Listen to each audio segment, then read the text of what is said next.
¿Por qué los pacientes sienten que se están enloqueciendo? Porque les hacen exámenes de todo, de la columna, de la cadera, del sistema nervioso central, y todo sale normal. Porque ya sabemos que la fascia, ese tejido que aparentemente era de sostén y de conexión, tiene 6 a 10 veces más terminaciones nerviosas que el músculo. Y esto explica por qué muchas personas que están bajo estrés crónico tienen dolores lumbares bajos donde hay muchas estructuras faciales. Yo creo que lo más importante, que el mensaje que nosotros les queremos dar es que si usted sufre de dolor crónico y todos los exámenes salen normal, no es que estés loco. O sea, posiblemente... Esto es Brainfulness Podcast.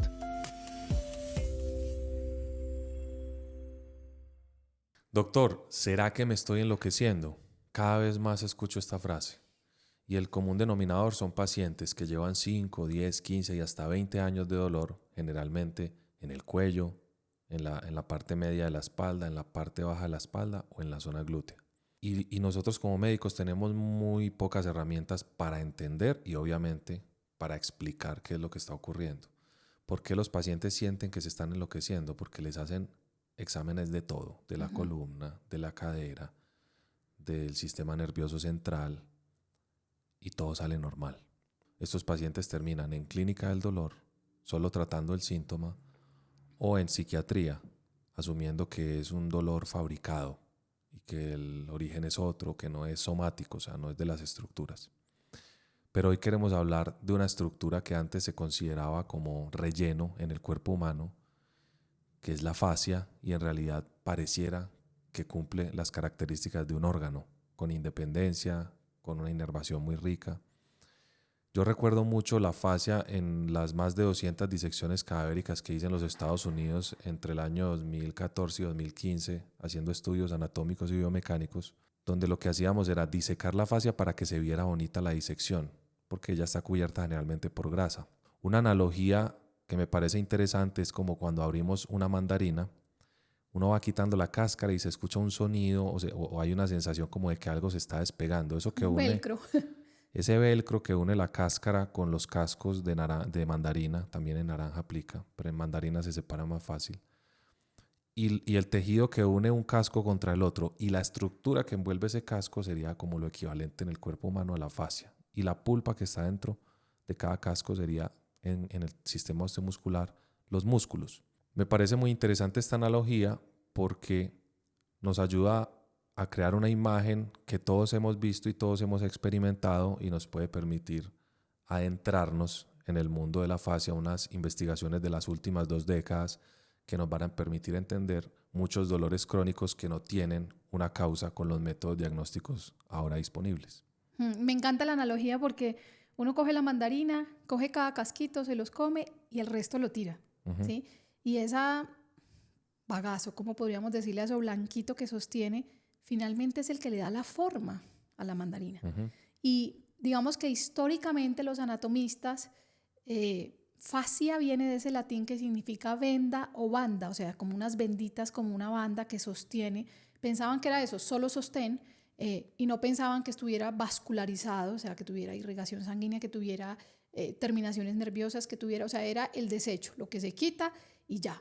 Digamos que eso es lo que ha pasado históricamente en medicina. Nadie ha puesto los ojos en la fascia, pero esto ha cambiado en los últimos 20 años, en las últimas 2 décadas, y hoy les vamos a contar cómo esto no solamente afecta la parte física, sino endocrina, inmunológica, metabólica, o sea, es un mundo que estamos descubriendo. Sí, hay un dicho americano y es life is motion, o sea, la vida es movimiento, pero entendiendo un poco más la fascia, podríamos agregarle que el movimiento requiere deslizamiento. No es posible que usted pueda mover un músculo independiente de los otros si no se pueden deslizar entre ellos. Entonces aquí es donde está la importancia significativa de la fascia. Entre los años 80 y 90, Jean-Claude Guimbertois, un cirujano plástico y reconstructivo francés especializado en cirugía de la mano, introdujo unas cámaras de endoscopia en el túnel del carpo, en la parte anterior de la muñeca, para ver cómo se movían los tendones flexores. Y lo que él creía que era como una estructura muy simple de relleno y que era un espacio real como se veían los cadáveres secos o ya viejos, en realidad no era así. Ese espacio realmente no existe, está cubierto de ese tejido como de fascias, que es intersticial, lubricado y está organizado de una manera muy bonita como si fuese un fractal. Recordemos que fractal es aquella geometría que a medida que uno va ampliando la imagen se repite hasta el infinito, como una pequeña hoja de brócoli que es la representación del racimo completo. Y usted se puede ir hasta el infinito con esa misma forma. Eso es lo que llamamos fractales y es medio filosófico también que la fascia tenga una anatomía así, como fractal. Qué hermosos somos, porque lo que desechábamos en el cuerpo humano es absolutamente maravilloso, o sea, tiene una anatomía fractal. Entonces, ¿en qué estaríamos hoy con la definición de la fascia? ¿Qué es la fascia hoy? Ese tejido que acabas de descubrir como tan visualmente es una red viva que nos sostiene así como la mandarina, pero esa red viva es el órgano sensorial más grande del cuerpo humano. Y esto para mí fue impactante cuando empecé a leer, porque si yo le digo a alguien, ¿usted dónde siente su cuerpo? La gente dirá como no, pues en la piel, en los músculos, hasta en los huesos yo siento, pero realmente lo sentimos en la fascia, porque ya sabemos que la fascia, ese tejido que aparentemente era de sostén y de conexión, tiene 6 a 10 veces más terminaciones nerviosas que el músculo. O sea, es una cosa impresionante. Tiene muchas aferencias, muchos sitios de entrada de información, o sea, es un órgano que siente. Y este dato que es muy interesante, en parte fue descrito por un estudio del principio de los 90 realizado en Montreal por un grupo de ortopedistas que se intrigaban de por qué había dolor lumbar crónico en pacientes a los que le estaban operando la columna y que a pesar de algunas cirugías de columna el dolor podía persistir. Y le hacían estudios de inmunohistoquímica y encontraron que en realidad esa fascia estaba supremamente llena de terminaciones nerviosas. Y esto empezó a cambiar el panorama porque ya la fascia no era un tejido inerte que simplemente cubría los músculos y le permitía deslizarse, sino que tenía estructuras nerviosas como por ejemplo mecanorreceptores, que son neuronas especializadas en determinar o en ser sensibles a la presión y el estiramiento.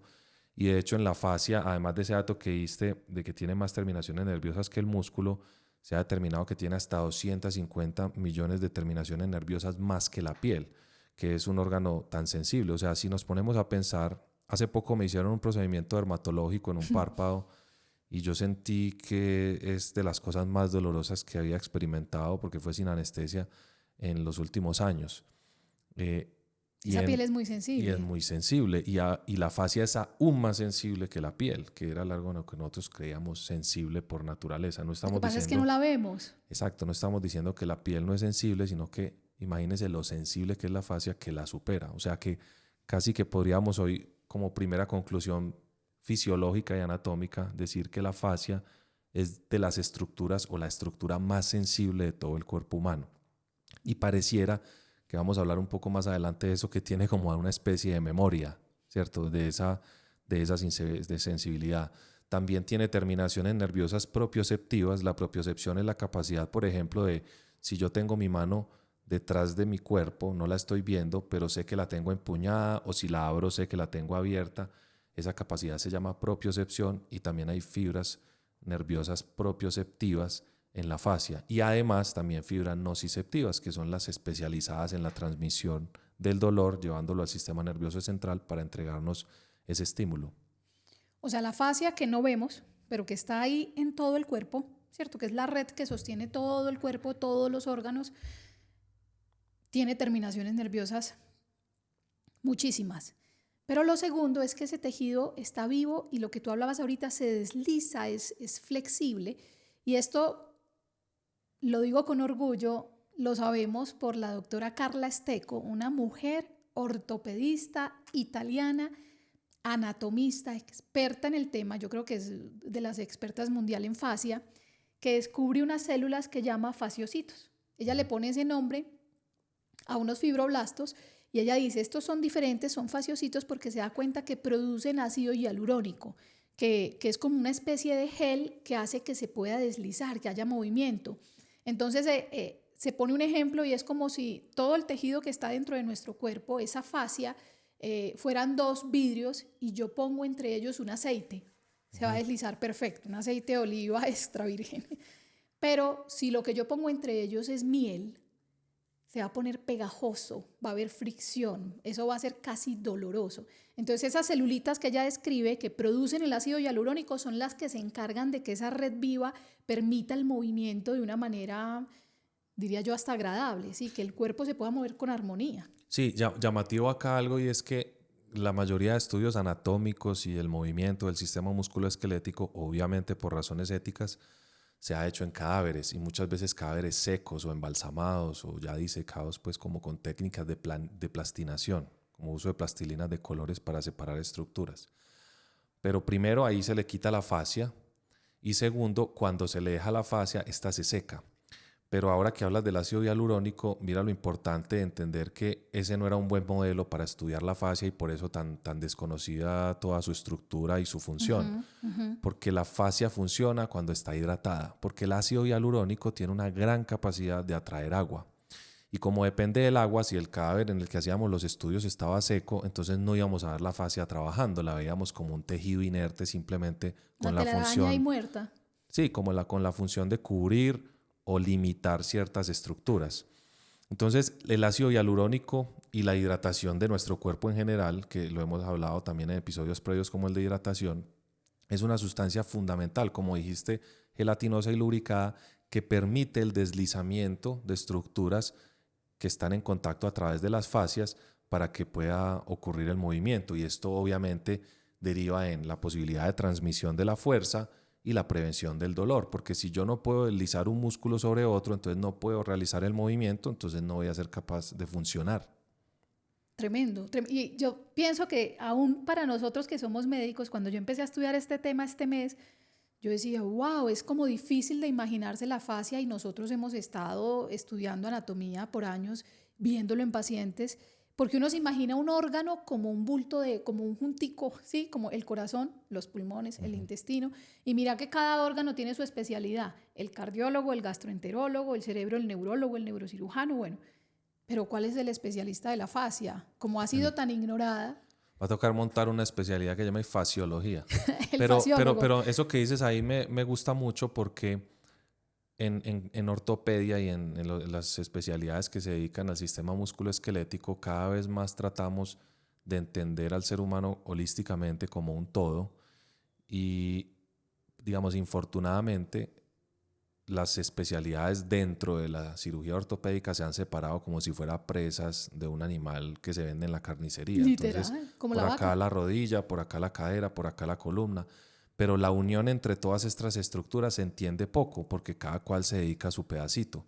Ha sido bueno en el sentido de que la gente se especializa en la articulación y la entiende a la perfección, pero ha sido malo en el sentido en que se ha desmembrado al ser y no se ha entendido como que un dolor puede estar localizado en una zona pero originarse desde otra zona diferente, o que puede haber un dolor compartido entre, por ejemplo, la columna y la cadera.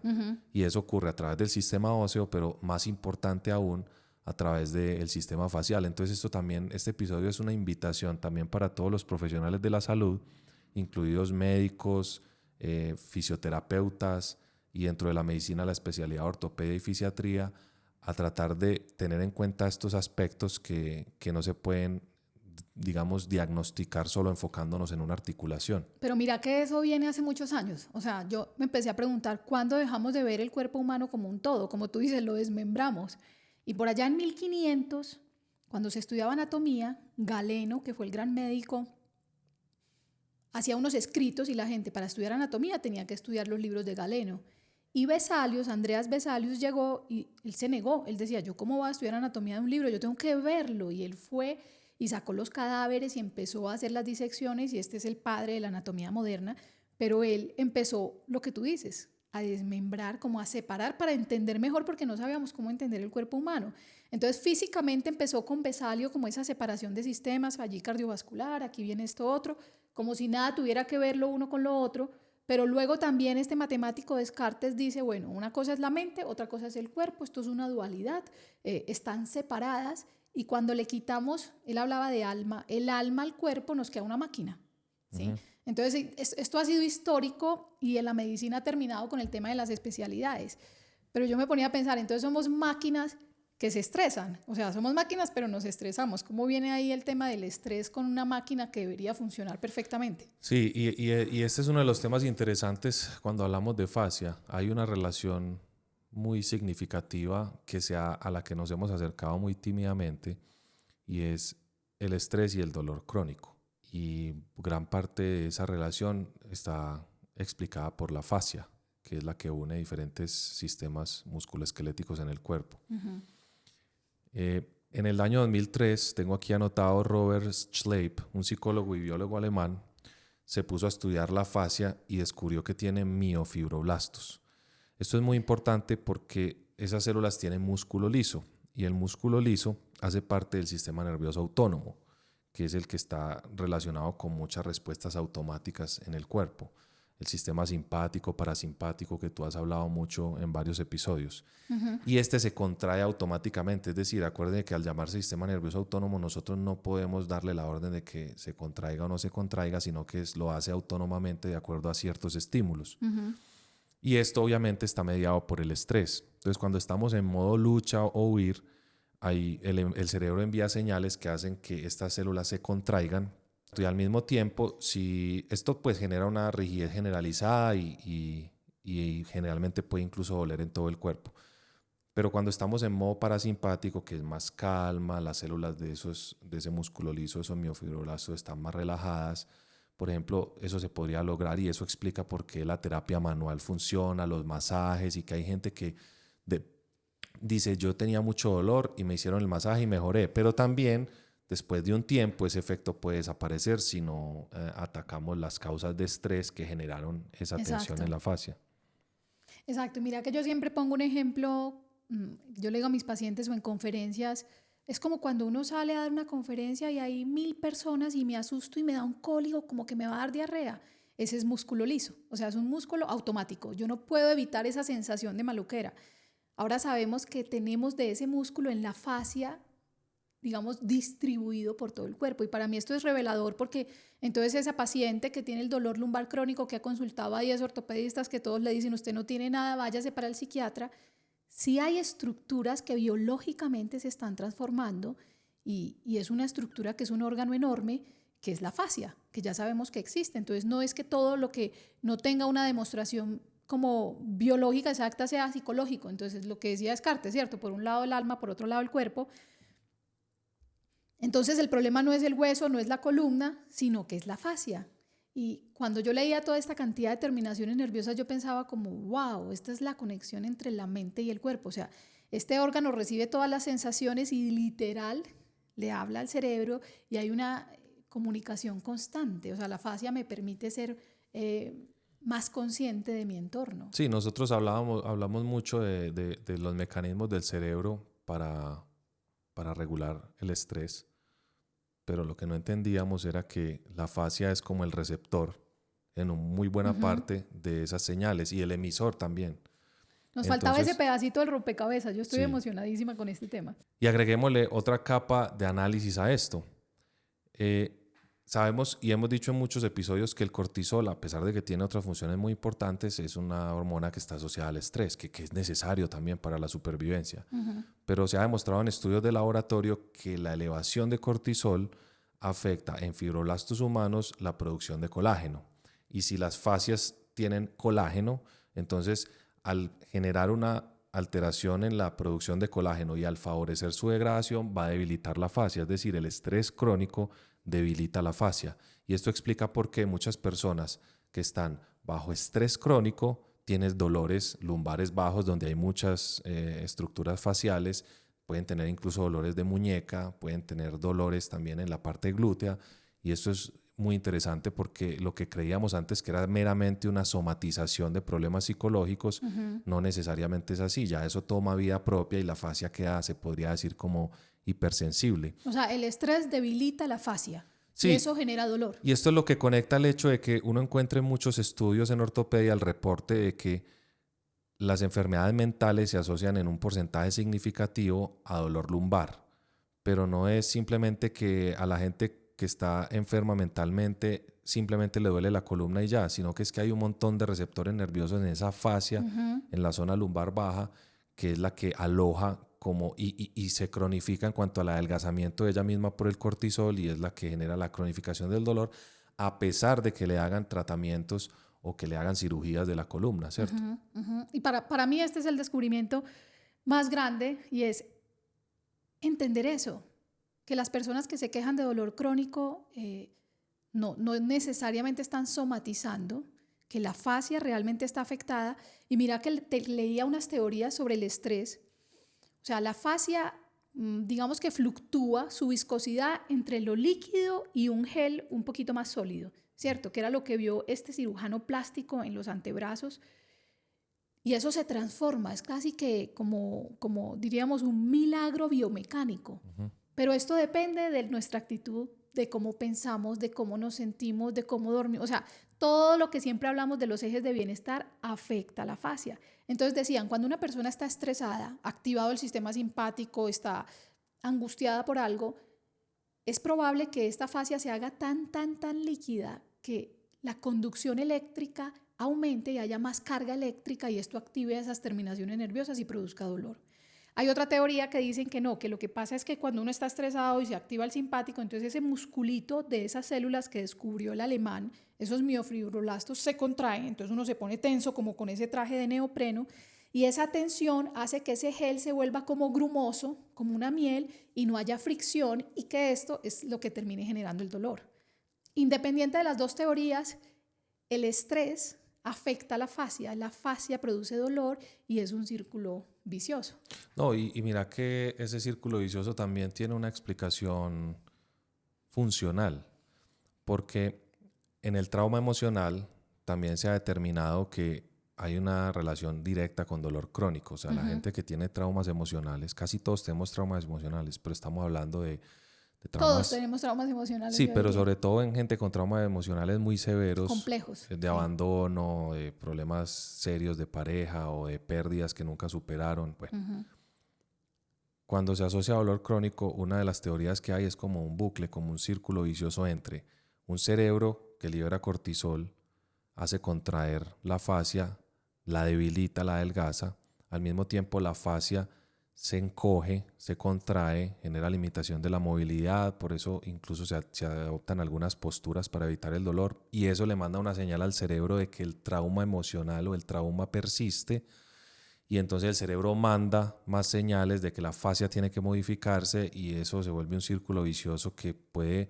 llevar a que el dolor crónico progrese a un nivel donde ya se puede empeorar también el tema mental, además del trauma emocional. Y eso que acabas de explicar es la teoría de la sensibilización central. O sea, es como si el cerebro fuera el que le pone el volumen al dolor. Digamos, a todos nos dan una patada en la cara, a todos nos va a doler, ¿sí? Pero las personas con dolor crónico van a sentir aún más dolor porque el cerebro está más sensible. Es como si le subiera el volumen. Entonces, las personas con dolor crónico, incluso un estímulo suave o al tacto, lo sienten como doloroso, o sea, el sistema de alarma de dolor del cerebro, digamos que se altera un poco y se aumenta el volumen, entonces esas personas sienten aún dolorosas cosas que no eran dolorosas, entonces esto es un círculo vicioso que yo entiendo, o sea, podría enloquecer a un paciente, tener este dolor crónico todo el tiempo es como tener un sistema de incendio, la alarma prendida de manera constante, es algo enloquecedor. Eso en la parte física, en la parte de dolor. Pero hay otra cosa que me fascinó de la fascia y era saber que es un órgano inmunológico, o sea, que es un órgano de vigilancia, porque en la fascia están transcurriendo todos los vasos linfáticos. El sistema linfático, no sé si han escuchado esa palabra cuando dicen drenaje linfático, que es como el sistema que saca los desechos del cuerpo, van recorriendo a través de estos fractales de la fascia. Y si la fascia está sana, esto va a funcionar como una bomba linfática para limpiar y para detectar amenazas por virus o bacterias, incluso por células cancerígenas. Pero si la fascia está débil, adelgazada por el estrés crónico, no va a haber un bombeo. Entonces la mugre se va a quedar ahí. Y ahí dentro de la fascia viven los macrófagos, los mastocitos, células del sistema inmunológico. Y esto me hace pensar mucho en el sistema linfático, que es el que descubrimos hace poco en el cerebro. O sea, en el cerebro, igual que en el cuerpo humano, las neuronas fueron protagonistas por siglos. Todo eran las neuronas. Habían unas células gliales y decían gliales de la palabra glue, que es pegamento, porque era el sostén, literal, como la fascia. Y nunca se daba importancia a eso. Ahora sabemos que esas células gliales son las que hacen el sistema linfático, que son los que limpian el cerebro. Entonces yo siento que vamos como en la misma dirección, que este descubrimiento de, venga, la fascia está viva, es un órgano sensorial, es dinámico, se mueve, le da información importante al cerebro, es como el primer paso para entender posiblemente más descubrimientos. Exacto, y aquí puede que en este punto del episodio haya mucha gente que tiene dolor crónico y está un poco o confundida o digamos desanimada porque, bueno, si esto es un círculo vicioso, uno cómo rompe ese círculo vicioso. Y si sabemos que hay un componente emocional importante, no estamos hablando de que una persona tenga un trastorno psiquiátrico necesariamente, haya un trauma emocional que afectó la fascia como un mecanismo de respuesta. Esta le mandó una señal al cerebro que él le devuelve y en ese círculo vicioso se adelgaza y pierde propiedades de lubricación, de deslizamiento, de erradicación de sustancias de desecho. ¿Cómo puede romperse ese círculo vicioso? Entonces, una de las explicaciones es, en la dirección que tú dices de lo del sistema inmunológico, entender otro descubrimiento interesante, y es que esa fascia también produce unas moléculas que son del sistema inmune que llaman interleuquinas y que son parecidas a lo que hablábamos, o un tipo de jerquinas, como hablábamos en algún episodio de la temporada pasada, donde hacer ejercicio hacía que se liberaran, por ejemplo, mioquinas en el músculo. Y en la fascia también se liberan otras sustancias, por ejemplo, interleuquina 6, interleuquina 8, interleuquina 10, que aunque tienen funciones inflamatorias, durante el ejercicio tienen funciones antiinflamatorias, o sea, es como una función dual, entonces nos permite regular la respuesta inflamatoria local. Entonces, una de las maneras de romper ese ciclo es moviéndonos, haciendo ejercicio, no necesariamente ejercicio intenso, porque si hay dolor crónico es muy difícil, pero lentamente, con terapia física, con una buena asesoría de un fisiatra o un fisioterapeuta, puede empezarse a hacer un tipo de ejercicios que al mismo tiempo que el tratamiento del dolor con el especialista en dolor nos van sacando de ese círculo vicioso y nos permiten pues ver la luz. También hay otra sustancia que se considera una de las liberadas por la fascia que se llama fractalquina, cuya función es tiene un efecto como analgésico, o sea, reducción del dolor sobre los fibroblastos de la fascia. Entonces miren cómo a través del ejercicio, de la actividad y al mismo tiempo, si hay un tema emocional que hay que resolver, podemos salir de ese círculo vicioso y de pronto eventualmente tratar un dolor que lleva décadas, ¿cierto? Tremendo. O sea, hablamos de funciones inmunológicas, hormonales, endocrinas, pues metabólicas. Yo creo que lo más importante, que el mensaje que nosotros les queremos dar es que si usted sufre de dolor crónico y todos los exámenes salen normal, no es que estés loco. O sea, posiblemente haya una afectación de la fascia. Y eso también tiene un tratamiento. Lo que pasa es que es tan nuevo en medicina que apenas lo estamos empezando a entender. O sea, apenas estamos empezando como a recoger la evidencia científica. Nosotros hoy les traemos algunas recomendaciones desde lo que se sabe hasta agosto del 2025, pero les prometo que están saliendo publicaciones casi que mensuales sobre el tema, porque ahorita hay un boom de conocimiento. Entonces, una primera recomendación sería la hidratación. Yo hablaba en la temporada pasada en un episodio sobre hidratación, cómo era importante para el cartílago y la salud de las articulaciones.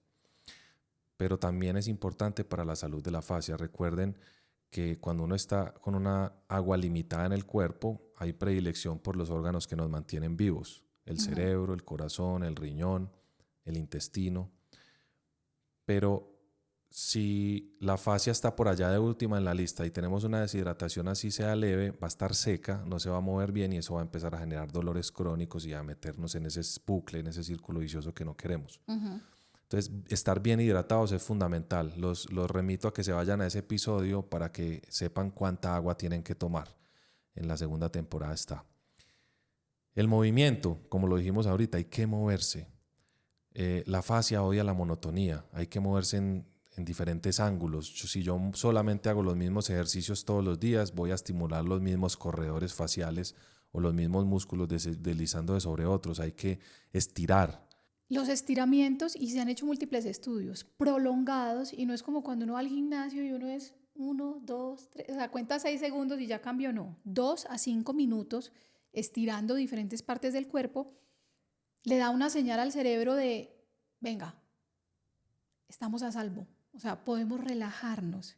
Y el sistema nervioso autónomo, el simpático, se apaga, pasamos a un modo parasimpático, o sea, cuando uno empieza a estirar, pero lo hace de manera prolongada, el cerebro dice, pero ¿por qué lleva 1 minuto, 2 minutos, 3 minutos? Ya van 5 minutos estirando, se tiene que estar muy tranquila y muy relajada.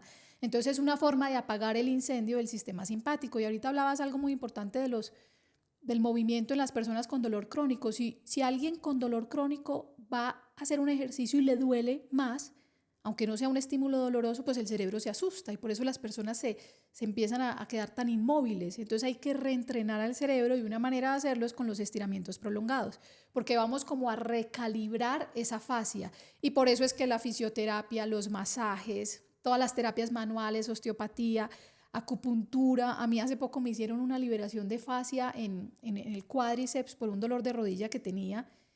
Y wow, o sea, yo me salí de esa fisioterapia como, uy, ¿qué es esto tan bueno? Pero sobre todo ahí es que no es porque en una sesión ocurrió, ya estás listo, sino que hay Claro, que seguir trabajando. Y he recaído. Exacto. Sí, o sea, eso es algo importante. O sea, toda esta terapia manual tiene un efecto transitorio que relaja la fascia, pero tenemos que ir más a fondo. O sea, tenemos que ir a ver qué es lo que tiene la fascia tensa. Por ejemplo, empecé a leer y en la parte de equinoterapia, que se habla tanto de los caballos y las terapias equinas, una cosa que sucede es la vibración. Cuando uno está montado encima del animal, esa vibración le da una información a la fascia también como de calma. Las temperaturas, entonces yo amo sauna y turco y una vez a la semana mínimo lo hago por todos los beneficios cerebrales que tiene, pero sin saberlo estoy consintiendo a mi fascia. Lo mismo las inmersiones en agua fría, y hay ciertas prácticas que tienen estiramientos prolongados. Yoga, pilates, gimnasia, ballet, taekwondo, karate, kung fu, capoeira, contorsionismo. Hace poco fuimos a un circo y vimos una mujer yo decía, ¿cómo logra hacer eso? Es entrenar y es darle a la fascia esa información de vamos a calmarnos, pero lo que dices es importante. A veces el efecto es transitorio. Sí, otro tema importante es el consumo crónico de analgésicos. Yo que he visto pacientes con dolor crónico y también pues síndromes faciales o de dolor facial, entiendo que es muy difícil llevar el día a día sin controlar el dolor de alguna manera y los analgésicos tienen un papel fundamental acá y los antiinflamatorios, pero debería ser limitado. Es decir, no inclinarnos o apoyarnos en los analgésicos y antiinflamatorios de manera indefinida. Yo conozco personas que han tomado esto por años. Claro. Sino utilizarlo como la manera para yo poder empezar a hacer terapias o movimientos que me permitan mejorar mi fascia y la función de ella para poder eventualmente suspender esos analgésicos. Yo creo que estamos entrando en el siglo XXI a una era de redescubrimiento de la medicina, donde tú decías ahora que en el pasado se desmembró el humano en las disecciones anatómicas para entenderlo, pero es como si apenas ahora lo estuviéramos volviendo a unir para ver qué relación tienen unos con otros. Y esto se ha entendido a través de tejidos como como el tejido facial. Y ejemplos de que esto está ocurriendo es, por ejemplo, la psiconeuroinmunología, como toda esa red está conectada de todas esas áreas que antes parecían diferentes, el eje intestino-cerebro, con lo que has explicado en otros episodios de la microbiota.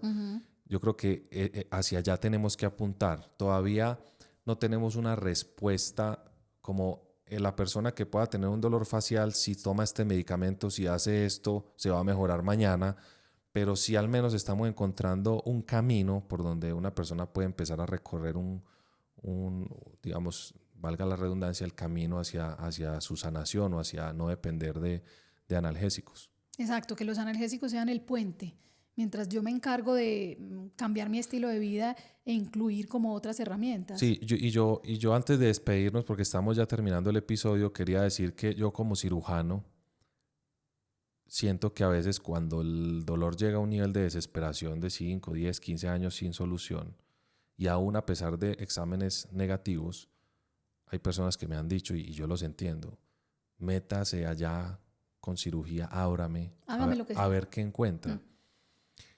Y en realidad me pongo a pensar con todo lo que hemos dicho hoy y es hasta peligroso porque si yo tengo una fascia delgada, disfuncional, que se seca, a través de cirugía yo voy a cortar un tejido que está débil, que después lo tengo que suturar, se va a debilitar más.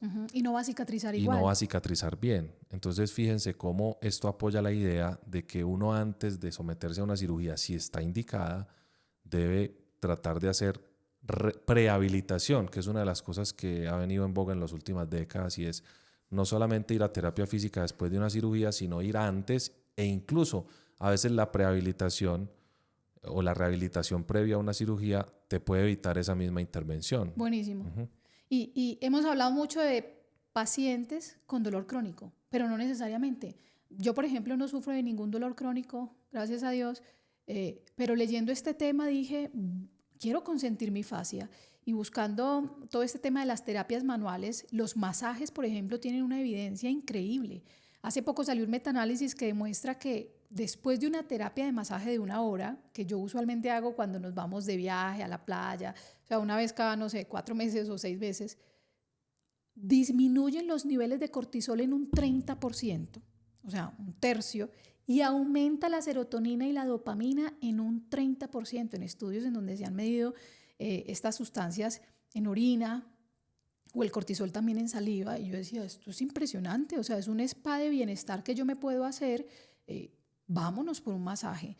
Con los que tenemos o los que no tenemos dolor crónico podemos beneficiarnos de esto. Esto es neurociencia del bienestar. Y yo creo que, y otro punto aquí importante es que en episodios previos hemos dicho que uno de los factores determinantes de una vejez saludable es el músculo. O sea, tener músculos sanos, evitar la sarcopenia, que sarco es de músculo y penia es de disminución. O sea, la disminución del músculo en el tiempo es terrible para la función, pero hay que agregarle otra cosa, y es la fascia. O sea, a través del fortalecimiento de los músculos y a través de movimientos y estiramientos, la fascia, deberíamos tener todos, aunque no nos duela, una rutina de estiramientos de 5 o 10 minutos todos los días. Y yo creo que es algo que deberíamos empezar tú y yo. Nosotros lo hacemos. Sí. Yo antes de hacer deporte hago un poquito, pero casi todos cuando decimos vamos a estirar antes del deporte, lo hacemos como por chulear eso. Sí, nada. Son 10, 20 segundos, levantamos un hombro, lo tomamos con el otro, tiramos la columna hacia atrás, nos tocamos los pies una sola vez y ya estiramos. No, estiramiento es como tú decías, repeticiones sostenidas, tiene que ser al menos 5 minutos, 3 a 5 minutos, ojalá todos los segmentos corporales, y hacer mucho énfasis en la parte baja de la espalda, en el cuello y en la parte glútea. Yo creo que eso es un mensaje muy importante de este Y episodio. a mí ya me lo recomendaron en una evaluación deportiva que tuve hace poco. Digamos que la gran conclusión es que hay un órgano que existe y no sabíamos que existía, que se llama fascia, que siente, se adapta, responde y se está comunicando todo el tiempo con el cerebro. O sea, estoy segura de que hay un eje fascia-cerebro, pues es casi que una continuación de todo este sistema nervioso autónomo. Y yo creo que debemos permitir que esas señales que nos da la fascia, de a veces rigidez, de a veces dolores, de a veces tensión, sean lo que son, un signo de alarma de que algo no está funcionando bien y de que debemos trabajar muy profundo en nuestro ser, qué suelto, qué abrazo, en dónde, o sea, qué proceso yo tengo que... Entonces digamos que estamos conectados, o sea, esto me está hablando a mí de mi mente, de mi alma, de emociones, de sentimientos. Entonces vamos más a fondo. Claro, podemos hacer todas las terapias manuales, ya sabemos que no estamos locos, que el tejido existe, que ahí están las terminaciones, pero vamos más profundo. ¿Y por qué me estoy estresando tanto? ¿Por qué estoy tan tensionada todo el tiempo? Sí, es como, redondeando la idea, es como guía rápida para el dolor crónico de origen facial. Usted tiene que encargarse de evaluar con un profesional de la salud mental si hay un trauma emocional en el que tiene que trabajar. Empezar a hacer una rutina de estiramientos y ejercicio físico con la ayuda de profesionales en ejercicio físico. Si hay mucho dolor que no le permite hacer eso, para poder salir de ahí, entonces se ayuda de la especialidad de medicina del dolor. Y al mismo tiempo, si usted quiere ir más a profundidad, investigar si hay una enfermedad también de fondo, porque también perfectamente usted podría tener un síndrome miofacial o facial y tener una enfermedad que requiera una cirugía, si se requiere algún tipo de intervención, porque uno no puede asumir que porque todo lo que dijimos aquí coincide con lo que usted siente, entonces usted tiene un problema de la fascia y no hay que investigar pues podrían nada. tener una enfermedad del tejido conectivo que es compleja, que requiere un manejo especializado. O una enfermedad articular. Eso. Y bueno, o sea, una vez descartado todo eso y se considere la posibilidad de que hay una fascia que está sufriendo desde hace muchos años, se requiere una intervención multidisciplinaria. Entonces, esto es importante tanto para los pacientes como para los profesionales de la salud.